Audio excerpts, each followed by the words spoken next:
নমস্কাৰ দৰ্শকসকল, S news অসমৰ তৰফৰ পৰা মই দীপাঞ্জলি দাসে আপোনালোক সকলোকে স্বাগতম জনাইছো। প্ৰিয় দৰ্শক, বৰ্তমান সময়ত নিচাৰ কবলত পৰি আমাৰ উঠি অহা নৱপ্ৰজন্মই ধ্বংসৰ দিশলৈ আগবাঢ়ি যোৱা আমাৰ সততে দৃষ্টিগোচৰ হয়। কিন্তু এনে এক দুৰ্যোগপূৰ্ণ সময়ত বিশ্বৰ তত্ত্বদৰ্শী সন্ত ৰামপাল মহাৰাজৰ শিষ্যসকলে এক সুবাৰ্তা সমাজলৈ কঢ়িয়াই আনিছে।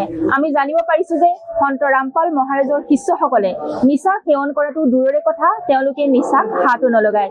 এই কথাবোৰ আচলতে কিমান দূৰ সত্য, এগৰাকী শিষ্যাক আমি লগ পাইছো। আহকচোন আমি তেখেতৰ সৈতে বাৰ্তালাপ কৰো। নমস্কাৰ। নমস্কাৰ। আপোনাৰ নাম আৰু ঠিকনাটো জনাব নেকি? মোৰ নাম মিছ বিন্দিয়া পানিকা, মই চৰাইদেউ ডিষ্ট্ৰিক্টৰ পৰা আহিছো। হয় হয়, আমি জানিব পাৰিছো যে আপোনালোকৰ গুৰু সন্ত ৰামপাল মহাৰাজৰ যিমানবোৰ শিষ্যা আছে কোনেও নিচা সেৱন নকৰে। এই কথাটো কিমান দূৰ সত্য? 100% সঁচা কথা হয়।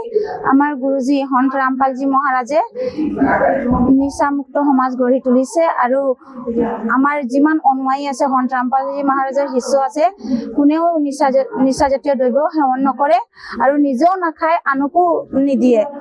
আৰু আজি নিচাৰ কাৰণে আজি সমাজত আমাৰ কিমান বেয়া প্ৰভাৱ পৰি আছে। আজি এটা ঘৰত যদি কোনোবা এজনে নিচাজাতীয় বস্তু খাইছে, নিজৰ ল'ৰা ছোৱালীলৈকে কিমান মানে বেয়া ব্যৱহাৰ হৈছে আৰু ইমান অশান্তি পৰিৱেশ সৃষ্টি হৈছে। তো আজি আমাৰ সন্ত ৰামপালজী গুৰু মহাৰাজৰ যিমান শিষ্য আছে, আজি আমাৰ গুৰুজীৰ লাখো ক'বলৈ গ'লে কৰোড়ো অনুয়ায়ী আছে, কোনো নিচাজাতীয় দ্ৰব্য সেৱন নকৰে, কিমান শান্তিত নিজৰ জীৱন নিৰ্বাহ কৰি আছে।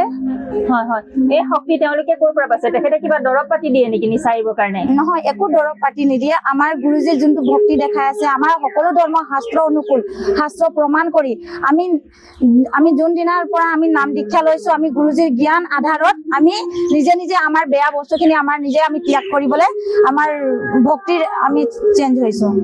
ভক্তিৰে চেঞ্জ হৈছে? হয় হয় হয়, ধন্যবাদ। আপোনাৰ লগত কথা পাতি ভাল লাগিল। ঠিক আছে। প্ৰিয় দৰ্শক, কেৱল ভক্তি কৰিয়েই তেখেতলোকে নিচামুক্ত হৈছে। সৰুৰে পৰাই ভক্তি কৰাটো উচিত। আমাৰ সৰু সৰু ল'ৰা ছোৱালীবিলাকো পৰমাত্মাৰ জ্ঞান দিয়াটো নিশ্চয় উচিত। তেতিয়া আমাৰ সমাজখন শুদ্ধ হ'ব আৰু আমাৰ যুৱ প্ৰজন্মইও নিচা সেৱন কৰিবলৈ এৰিব।